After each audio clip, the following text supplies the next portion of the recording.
शेतकरी बांधवांनो, तर आजच्या व्हिडिओमध्ये माहिती पाहणार आहे तुमच्या जिल्ह्यांमध्ये किती शेतकरी पीक विमा मिळायचे राहिलेले आहेत व किती शेतकऱ्यांना आता पीक विमा मिळणार आहे। त्याच पद्धतीने जर तुम्हाला पीक विमा मिळाला जर नसेल तर हा व्हिडिओ तुम्ही शेवटपर्यंत बघा। तर आजच्या व्हिडिओमध्ये आपण माहिती पाहणार आहे कोणत्या जिल्ह्यांमध्ये किती शेतकरी पीक विमा मिळायचे राहिलेले आहेत, त्यानंतर पीक विमा मिळणार की नाही या संदर्भात सुद्धा माहिती पाहणार आहे। तर व्हिडिओला स्किप न करता शेवटपर्यंत बघा। सर्वप्रथम आता यामध्ये जे की आपण जिल्हे बघणार आहोत, तर यामध्ये अहमदनगर पहिला जो जिल्हा यामध्ये अहमदनगर। तर यामध्ये जे की शेतकरी आहेत 2,49,188 शेतकरी यामध्ये आहेत। त्यापैकी जे की शेतकऱ्यांना पीक विमा मिळालेला आहे 6,732 शेतकऱ्यांना पीक विमा इथं मिळालेला आहे, जे की अहमदनगरमध्ये। बाकी जे शेतकरी राहिलेले आहेत तर पहिल्या टप्प्यांमध्ये जमा झालेला आहे, दुसरा आणि 3 टप्प्यांमध्ये तुम्हाला आता पीक विमा हा मिळणार आहे। तर दुसरा जो यामध्ये जिल्हा आहे अकोला, अकोल्यामध्ये जे आहे 87,644 शेतकरी आहेत। त्यापैकी 2,503 शेतकऱ्यांना पीक विमा इथं मिळालेला आहे। त्यानंतर अमरावती, अमरावतीमध्ये जे आहे 36,385 शेतकऱ्यापैकी जे की यामध्ये फक्त 14 शेतकऱ्यांना पीक विमा इथं मिळालेला आहे, 14। बाकीच्या शेतकऱ्यांना दुसऱ्या टप्प्यांमध्ये किंवा तिसऱ्या टप्प्यांमध्ये पीक विमा इथं मिळून जाईल। त्यानंतर इथं बीडमध्ये जे आहे 2,23,161 जे की त्यानंतर त्यामध्ये जे आहे 3,886 शेतकऱ्यांना तिथं मिळालेला आहे। त्यानंतर भंडारामध्ये जे आहे 2,894 त्यापैकी जे की शेतकऱ्यांना यामध्ये मिळालेलं आहे, जे की आपण आता बीडमध्ये जे की 3,886 शेतकऱ्यांना मिळालेला होता।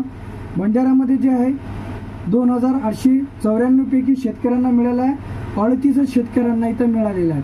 तर अशा शेतकऱ्यांनी ज्या शेतकऱ्यांना पीक विमा मिळालेला नाही, तर आता 2025 जर तुम्हाला पीक विमा पाहिजे असेल तर तक्रार करायचं विसरू नका, तक्रार करा, ई पीक पाहणी करून घ्यायची आहे।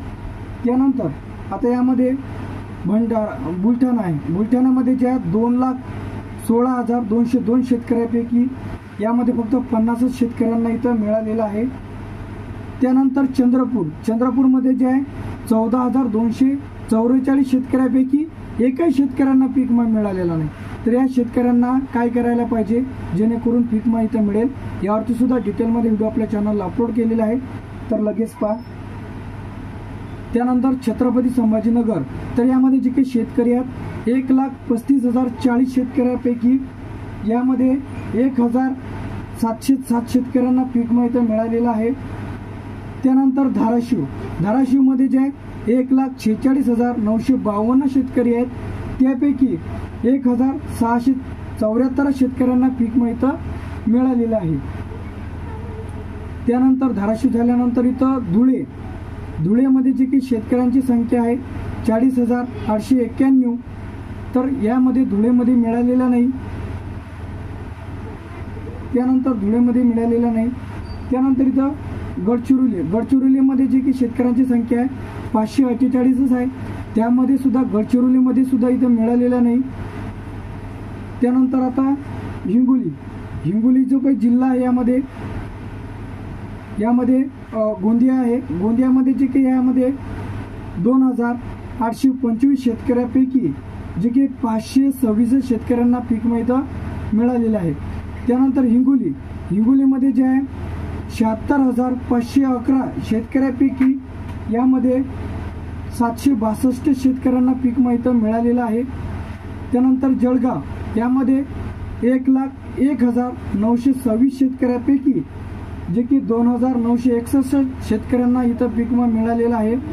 जालन्यामध्ये जे आहे 2,31,575 पैकी शेतकऱ्यांना पीक विमा इथं मिळालेला आहे, 460 शेतकऱ्यांना पीक विमा इथं मिळालेला आहे। कोल्हापूरमध्ये जे आहे 1,120 शेतकऱ्यापैकी एकच शेतकऱ्यांना इथं मिळालेला आहे, 1,120 पैकी फक्त कोल्हापूरमध्ये एकच शेतकऱ्यांना पीक विमा इथं मिळालेला आहे। त्यानंतर लातूरमध्ये जे आहे 2,17,991 शेतकऱ्यापैकी यामध्ये 16 शेतकऱ्यांना पीक विमा इथं मिळालेला आहे।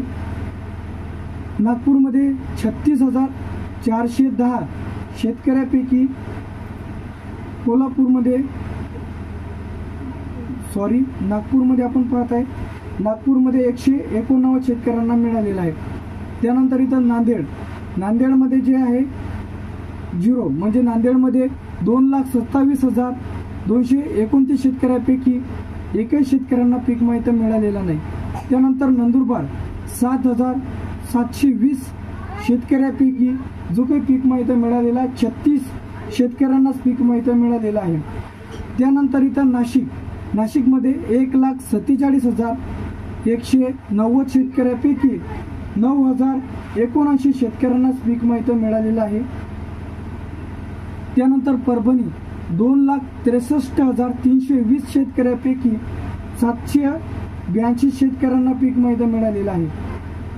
त्यानंतर पुणेमध्ये जे 15,354 शेतकऱ्यापैकी फक्त 540 शेतकऱ्यांनाच पीक विमा इथं मिळालेला आहे. त्यानंतर इथं रायगड आणि रत्नागिरी या 2 जिल्ह्यांमध्ये पीक विमा इथं मिळालेला नाही. रायगडमध्ये जे आहे 5 शेतकरी आहेत, रत्नागिरीमध्ये जे की 14 शेतकरी आहेत. त्यानंतर इथं सांगलीमध्ये जे आहे 41,933 शेतकऱ्यापैकी 10 शेतकऱ्यांना पीक विमा इथं मिळालेला आहे. त्यानंतर सातारामध्ये 22,658 शेतकऱ्यापैकी जे की सातारामध्ये 1,262 शेतकऱ्यांना पीक विमा इथं मिळालेला आहे. सिंधुदुर्गमध्ये 26 शेतकऱ्यापैकी जे की सिंधुदुर्गमध्ये काहीच मिळालेला नाही, 26 शेतकऱ्यापैकी. त्यानंतर इथं सोलापूर 96,312 शेतकऱ्यापैकी 10,091 शेतकऱ्यांना पीक विमा इथं मिळालेला आहे. त्यामध्ये वर्ध्यामध्ये जे 35,508 शेतकऱ्यापैकी 9 शेतकऱ्यांना इथं मिळालेला आहे. त्यानंतर वर्ध्यामध्ये जे आहे 601 शेतकऱ्यांना मिळालेला आहे 35,508 पैकी. वाशिममध्ये 73,239 शेतकऱ्यापैकी 9 शेतकऱ्यांना पीक विमा इथं मिळालेला आहे, जे की वाशिममध्ये आहे. त्यानंतर यवतमाळमध्ये 93,869 शेतकऱ्यापैकी फक्त 27 शेतकऱ्यांनाच पीक विमा इथं मिळालेला आहे. तर घाबरण्याचं काही कारण नाही, जे की आपण सांगण्यात आलेल्या लिस्टनुसार आता हा जो पीक विमा आहे ते शेतकऱ्यांच्या खात्यामध्ये जर तुमच्या जमा झालेला नाही तर पहिला टप्पा मिळाला जर नसेल तर दुसऱ्या टप्प्यांमध्ये, दुसऱ्या नाही तर तिसऱ्या टप्प्यांमध्ये तुमच्या खात्यामध्ये पीक विम्याचे पैसे इथं जमा केले जाईल. तर या संदर्भात तुमच्या मनामध्ये जर काही डाऊट असतील तर कमेंट बॉक्समध्ये नक्की सांगा. यावरती जर तुम्हाला दुसरा व्हिडिओ पाहिजे असेल तर कमेंट बॉक्समध्ये नक्की सांगा. थँक्यू.